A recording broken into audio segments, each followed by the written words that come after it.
Kisah Nabi Muhammad SAW bagian 37. Utbah bin Rabi'ah. Tawaran Utbah bin Rabi'ah. Sesak dadaku melihat Muhammad dan para pengikutnya, teriak seorang pembesar Quraisy. Setiap hari mereka semakin kuat, geram yang lain. Semua gangguan dan siksaan kita seolah tidak berpengaruh apa-apa. Sangat mengherankan, gerutu yang lain menggelengkan kepala. Ketika suasana bertambah panas, Utbah bin Rabi'ah berdiri. Semua orang memandangnya dan menunggu.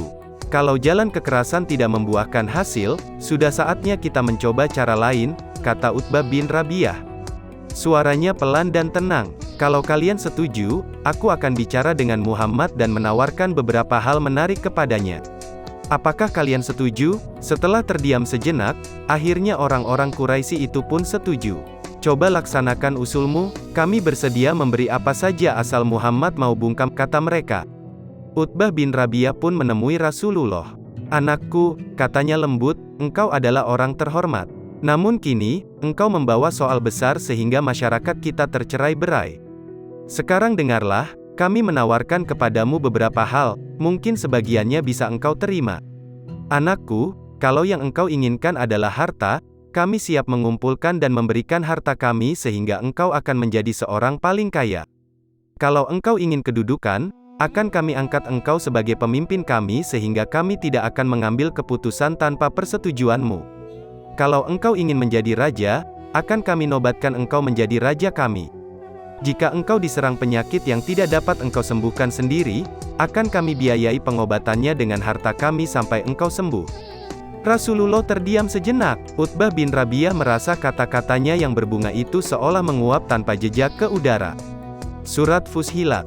Rasulullah lalu membaca ayat-ayat Al-Quran surat Fussilat mulai dari ayat pertama, yang artinya, dengan menyebut nama Allah yang Maha Pemurah lagi Maha Penyayang. Hamim, diturunkan dari Tuhan yang Maha Pemurah lagi Maha Penyayang. Kitab yang dijelaskan ayat-ayatnya, yakni bacaan dalam bahasa Arab, untuk kaum yang mengetahui, yang membawa berita gembira dan yang membawa peringatan, tetapi kebanyakan mereka berpaling daripadanya, maka mereka tidak mau mendengarkan. Mereka berkata, hati kami berada dalam tutupan, yang menutupi, apa yang kamu seru kami kepadanya dan di telinga kami ada sumbatan dan antara kami dan kamu ada dinding, maka lakukanlah, sesuai kehendak kamu, sesungguhnya kami akan melakukan, sesuai kehendak kami. Rasulullah terus membacakan ayat-ayat lanjutannya yang menuturkan tentang Rasulullah hanyalah seorang pemberi peringatan, tentang gunung-gunung yang kokoh, tentang penciptaan langit dan 7 lapisannya, tentang azab petir yang menimpa kaum Samud, tentang ngerinya nasib kaum kafir yang menolak wahyu dari Allah. Ayat-ayat itu begitu memesona Utbah sampai ia lupa pada apa yang ia tawarkan kepada Rasulullah. Hatinya semakin hanyut, larut, dan, "Cukuplah Muhammad, cukuplah sekian saja," seru Utbah. Ia diam sejenak, lalu kemudian bertanya lagi, "Apakah engkau dapat menjawab selain yang tadi engkau baca?" "Tidak," Utbah terpana. "Jadi, inilah Muhammad," pikirnya.